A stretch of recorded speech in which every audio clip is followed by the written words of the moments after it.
እግዚአብሔር ሶበተመንደቡ ወአድኃኖሙ እምእንዳቤሆሙ ወመርሖሙ ፍኖተ ርቱዐ።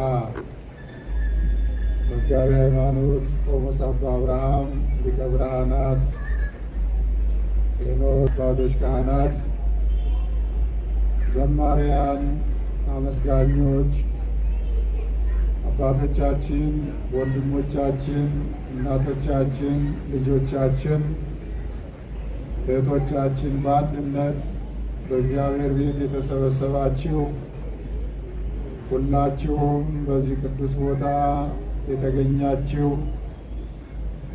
የታላቁን የመላእክት አለቃ ቅዱስ ሚካኤል በዓል ለማክበር በፊቱ የቆማችሁ ዘመናት የባህሪ የሆኑት ሳያዙት፣ ሳይሾሙት፣ ሳይሽሩት፣ ሳያበድሩት የሚኖር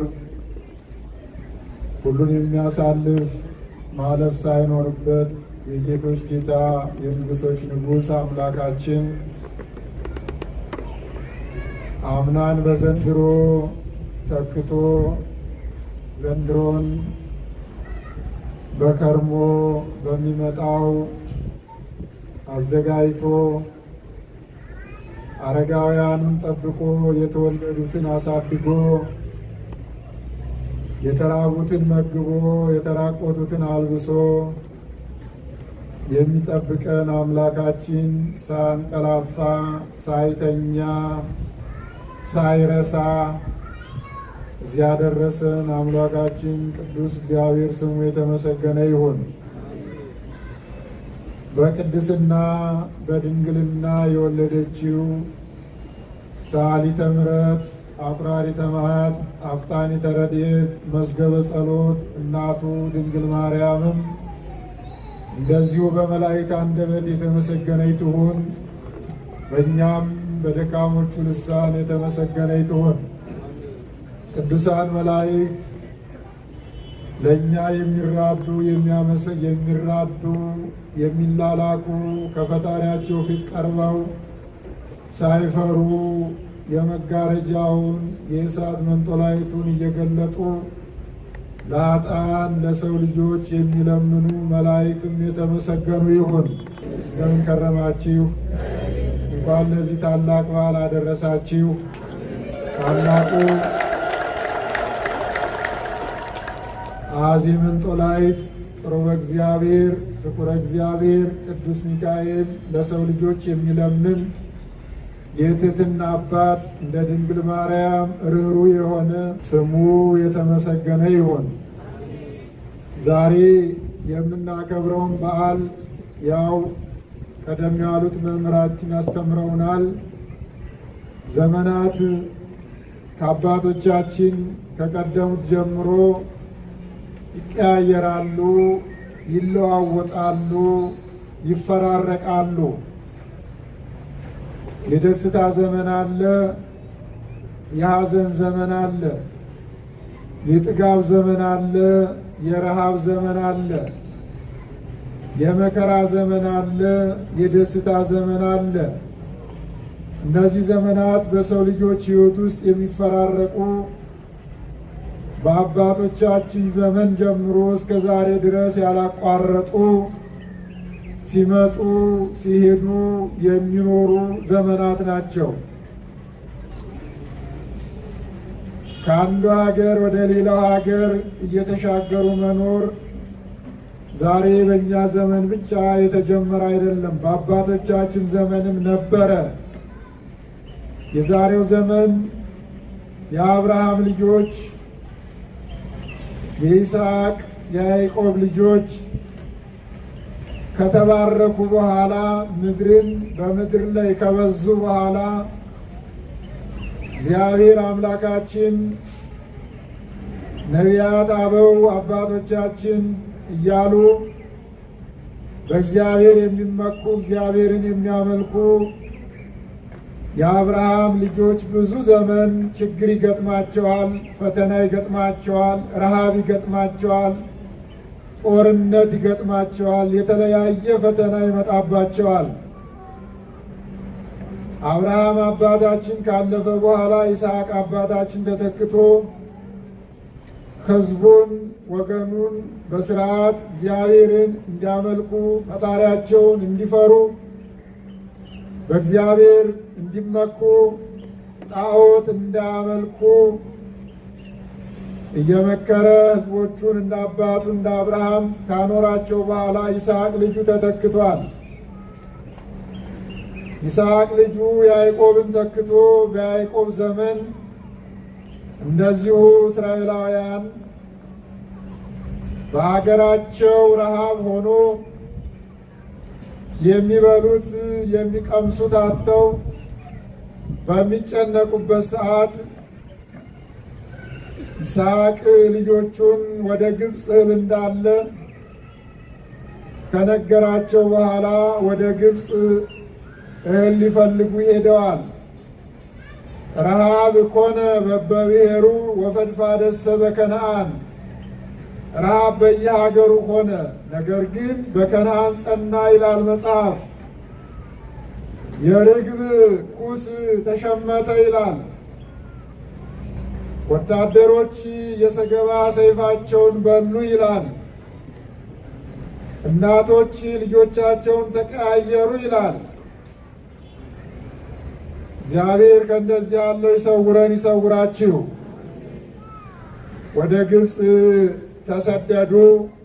ታሪኩ ባጭሩ ነው። ሙሉ ቃል መጽሐፍ ቅዱስ ላይ ታገኙታላችሁ።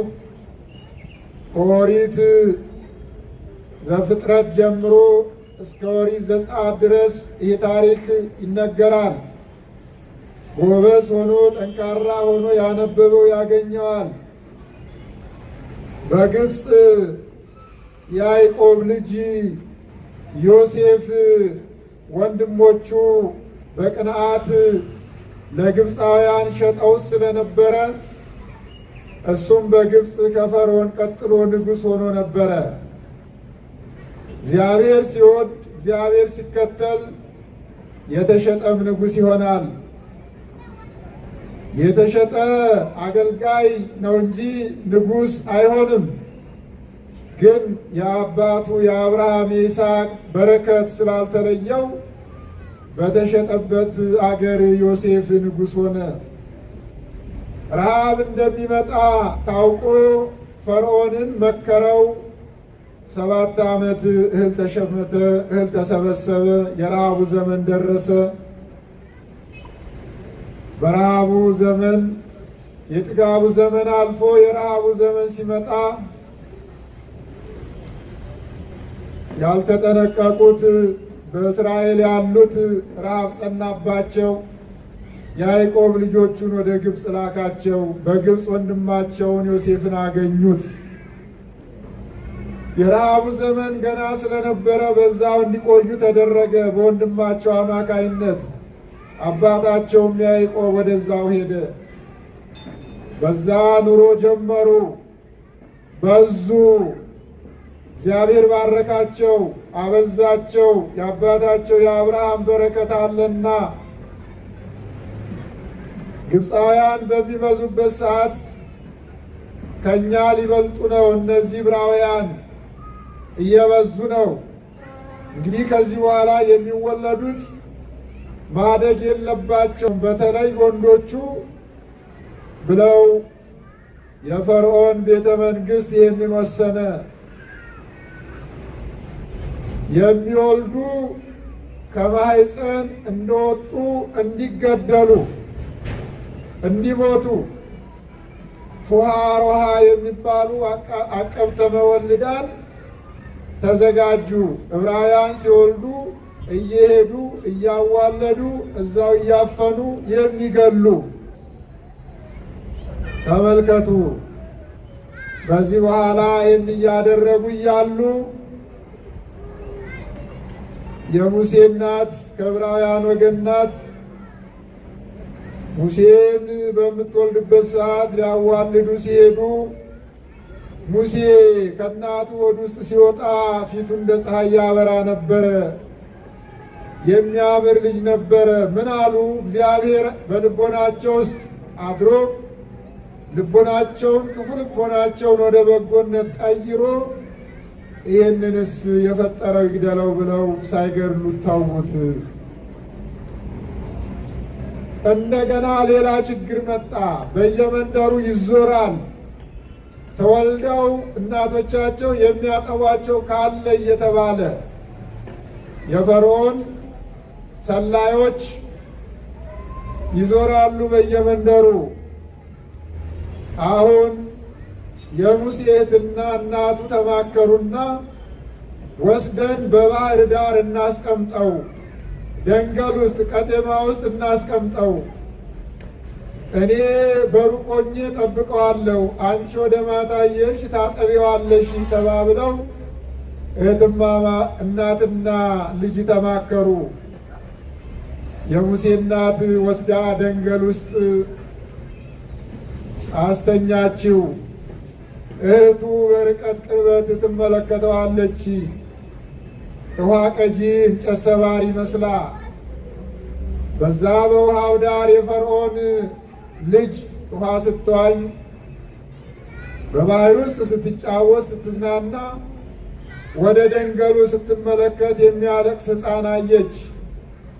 ጠጋ ብላ ስትመለከት የሚያሳዝን ሕፃን ነው። አንስታ ለአገልጋዩ ሰጠቻት።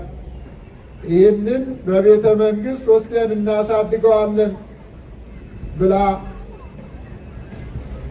ለአገልጋዩ ሰጠቻት። ዞር ስትል የሙሴን እህት አገኘቻት። ይህንን የሚያሳድግ ልጅ ከዕብራውያን ወገን ፈልጊልኝ አለቻት። እንዲያውም ትላንትና ወልዳ ልጆቿ የሞቱባት አንድ ዕብራዊት አለች አመጣልሻለሁ ብላ እናቷን አመጣችላት። የሙሴን እናት አመጣችላት። ዋጋሽን እሰጥሻለሁ፣ ይህንን ሕፃን አሳድጊልኝ አለቻት። ተመልከቱ የእግዚአብሔር ጥበቡ።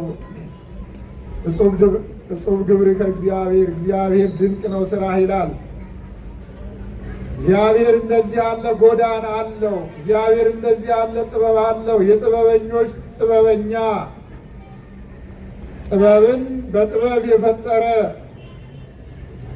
ከዛ በኋላ የሙሴ እህትም የሙሴ እናትም ሙሴም ተያይዘው ወደ ፈርዖን ቤተ መንግሥት ገቡ። በዱር የተጣለው ሙሴ ወደ ቤተ መንግሥት ገባ። ያቺ ፈርታ ልጇን የጣለችው የሙሴ እናትም ወደ ቤተ መንግሥት ገባች። የሙሴ እህትም ወደ ቤተ መንግሥት ገባች። ሦስቱም ወደ ቤተ መንግሥት ገቡ። ቤተ መንግሥት ሆና የሙሴ እናት ለሙሴ ግብፃዊ እንዳልሆነ ዕብራዊ እንደሆነ እሷም እናቱ እንደሆነች እህቱም እዛ እንዳለች ትልቅ ከሆነ እያደገ ሲሄድ ታሪካቸው ትነግረው ነበረ። ሙሴ እናቱ እያስተማረችው እግዚአብሔርን እግዚአብሔር አምላካችን ነው፣ ነቢያት አባቶቻችን ናቸው፣ አገራችን ከነአን ነው፣ ይህ አይደለም የመጣ ነው በዚህ ምክንያት ነው እያለች ታስረዳው ነበረ። በጥበብ አደገ። በፈርዖን ቤት ካደገ በኋላ እግዚአብሔር ታሪኩ ብዙ ነው። ከብዙ 40 ዓመት ሲሞላው እግዚአብሔር ያነጋገረው የግብፃውያንን መከራቸውን ያይ ነበረ። ድንጋይ ይፈልጡ ነበረ፣ ጡብ ይሰሩ ነበረ፣ ጭቃ ይረግጡ ነበረ። እንደ ባሪያ ይገዟቸው ነበረ። ከዛም በላይ ያደርጓቸው ነበረ፣ ሴቶቹ ሳይቀሩ። ከዕለታት አንድ ቀን ነቢዩ ኤርምያስ ጽፎላታል። ራሔል የምትባል ከመካከላቸው መንታ አርግዛ ጭቃ በሚረግጡበት ሰዓት የመውለጃ ቀኗ ደርሶ ጭቃ ስትረግጥ ጭቃ አስረጋጩን እባክህ ከጭቃ ውስጥ ወጥቼ ልውለድ አለችው። እሱ ደግሞ አለቃዬን ጠይቄ አላት። አለቃውን ሲጠይቅ አይቻልም፣ እዛው ጭቃ ውስጥ ወልዳ ይረገጥ ብሎ ፈረደ።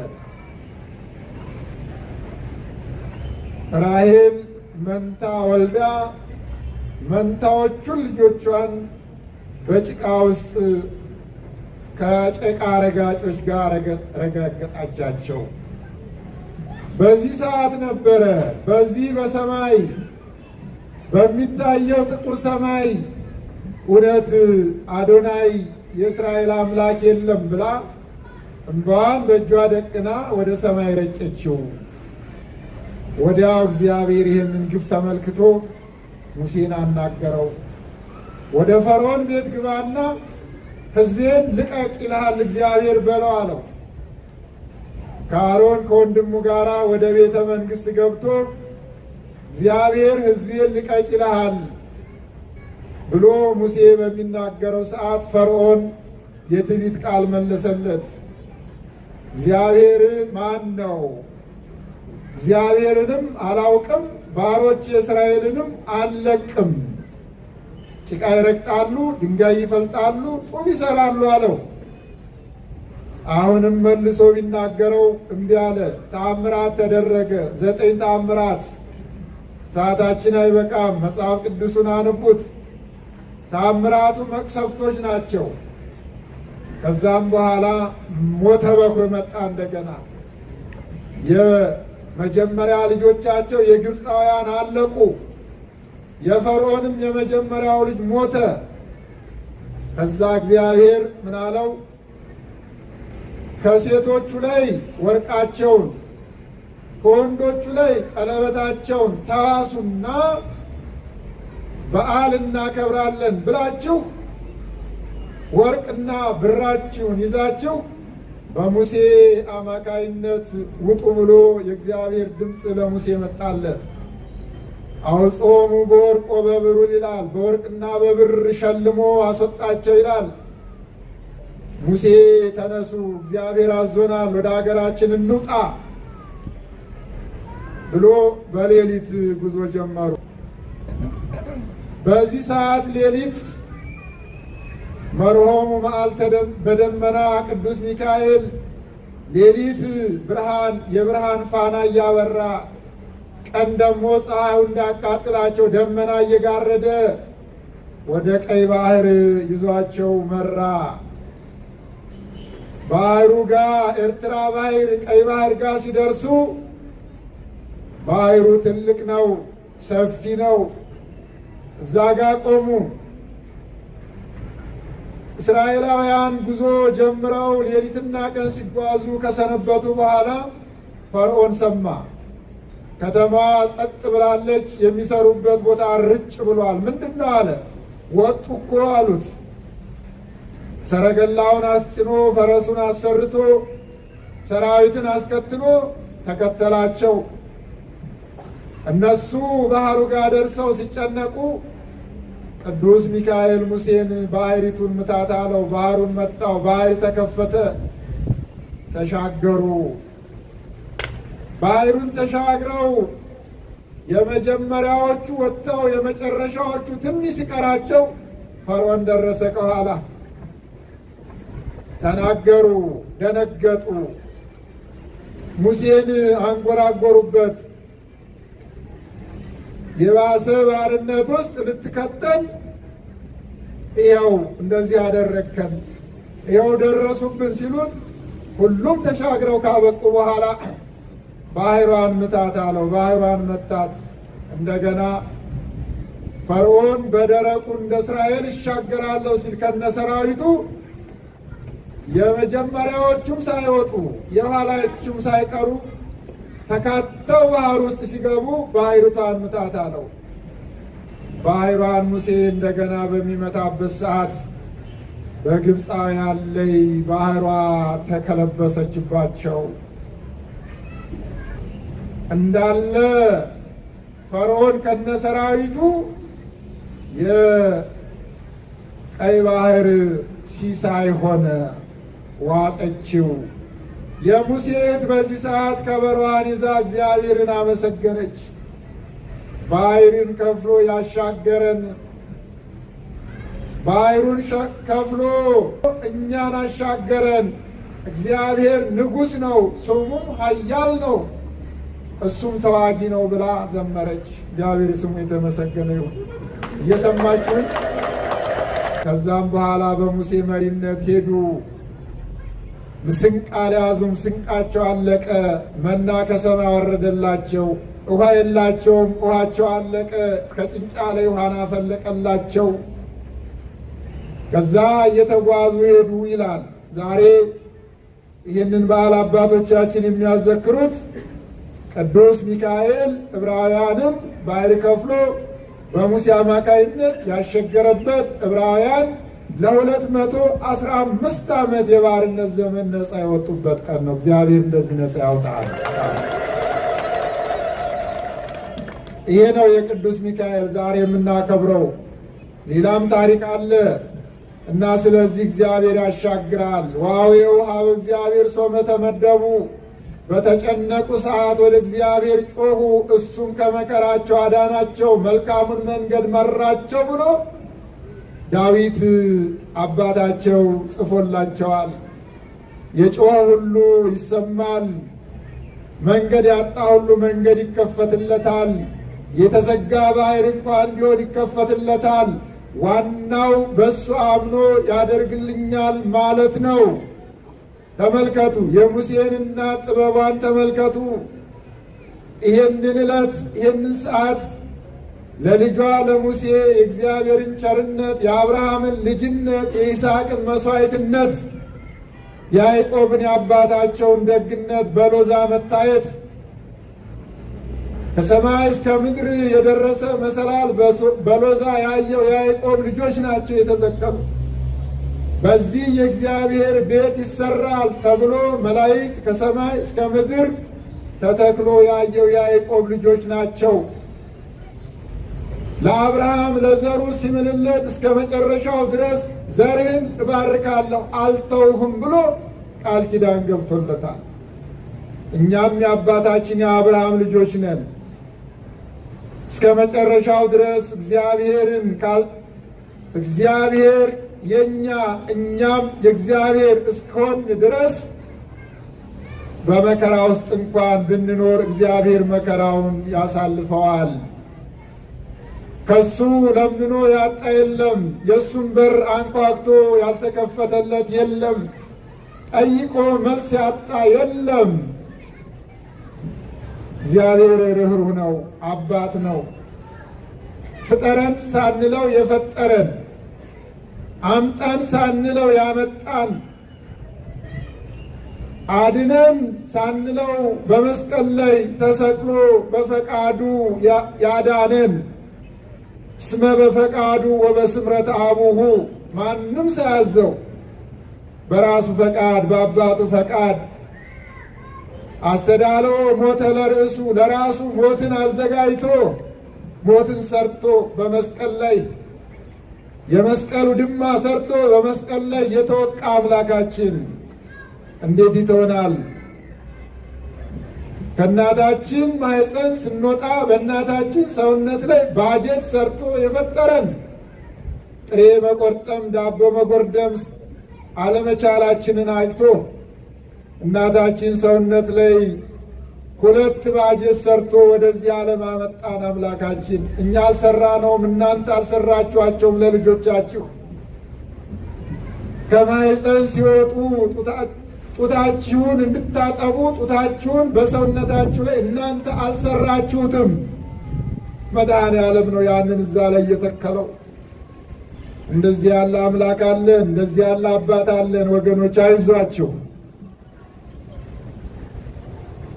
እንደዚህ ያለ አዳኝ አለን፣ በሄድንበት ቦታ የሚከተለን፣ ለምን መጣችሁ የማይለን፣ ለምን ጠየቃችሁኝ የማይለን፣ ተመላልሰን ስንጠይቀው ሰለቸን የማይል አምላክ፣ ዛሬም ነገም ስንጨቀጭቀው ምን ትጨቀጭቁኛላችሁ የማይል አምላክ። ዋዌው ሀበ እግዚአብሔር ሰው በተመንደቡ፣ በተቸገሩ ሰዓት ወደ እሱ ጮኹ። ያንን ጭቃ ረጋጭነት፣ ድንጋይ ፈላጭነት፣ ውሃ ቀጅነት፣ ጡብ ሰሪነት አስወግዶ መና ወረደላቸዋ።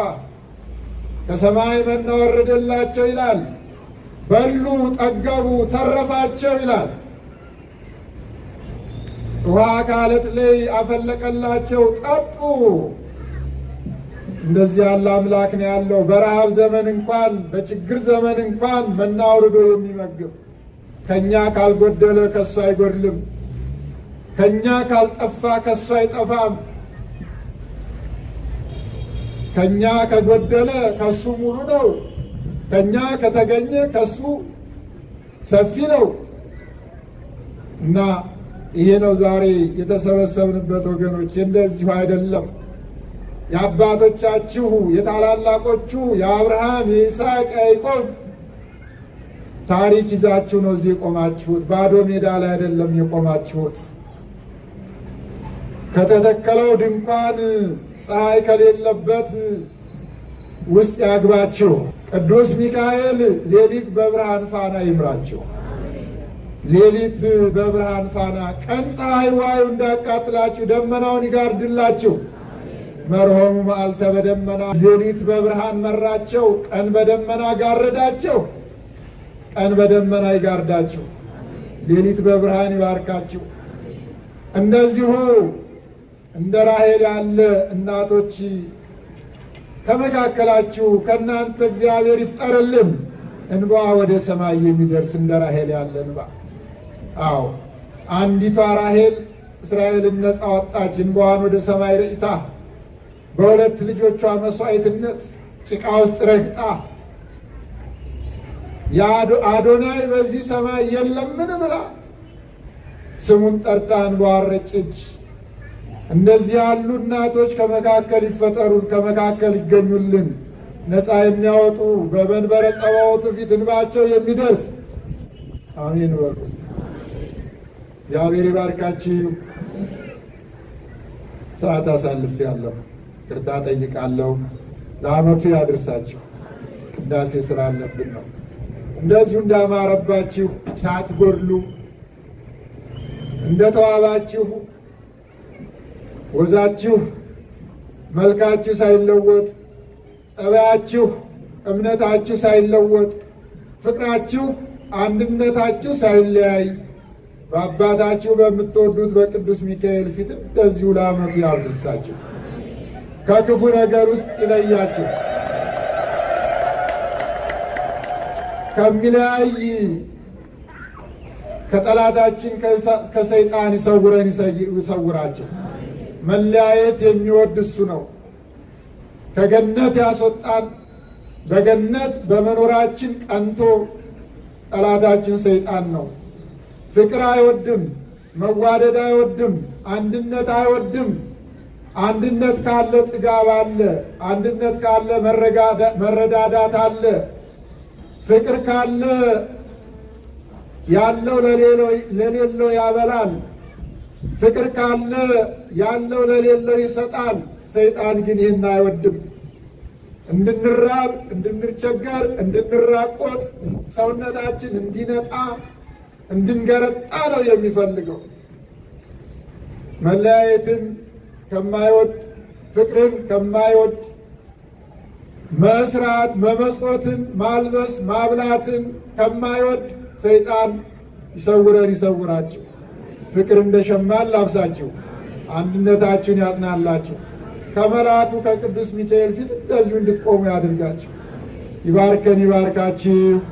ይህንን ዓመት በሰላም አስፈጽሞ ለሚመጣው ዓመት ለኅዳሩ ማለት ነው በሰላም ያድርሳችሁ።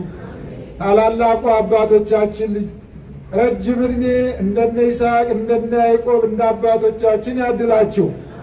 ሕፃናት ወጣቶች ደግሞ ጥበብ ከእውቀት ጋራ፣ እውቀት ከጥበብ ጋራ፣ ፍቅር ከእምነት ጋር ሰጥቶ ለእናት ለአባቶቻችሁ የምትበጁ እምነታችሁን አጥብቃችሁ ፈጣሪያችሁን የምታገለግሉ ያድርጋችሁ። ያላችሁ እጃችሁን ሰፊ አድርጉ። በየጊዜው የተራበ እንድታበሉ፣ የተጠማ እንድታጠጡ፣ የተራቆተ እንድታለብሱ ያዘነ እንድታጽናኑ ያድርጋችሁ። የሰላም አምላክ ይህንን ዕለት ስለባረከልን ለስሙ ክብር ምስጋና ለሱ ይሁን። እስራኤልን ያሻገረ አምላክ አባቶቻችንን ያሻገረ አምላክ የመከራውን ዘመን ያሻግረን። አባቶቻችንን የመገበ አምላክ በረሃብ ዘመን ይመግበን ይመግባችሁ። አባቶቻችንን ውሃ በረከት ውሃ ጠጣ በጥም ሰዓት ያጠጣን ያጠጣችሁ። የሰማነውን ይባርክልን። አባታችን ሆይ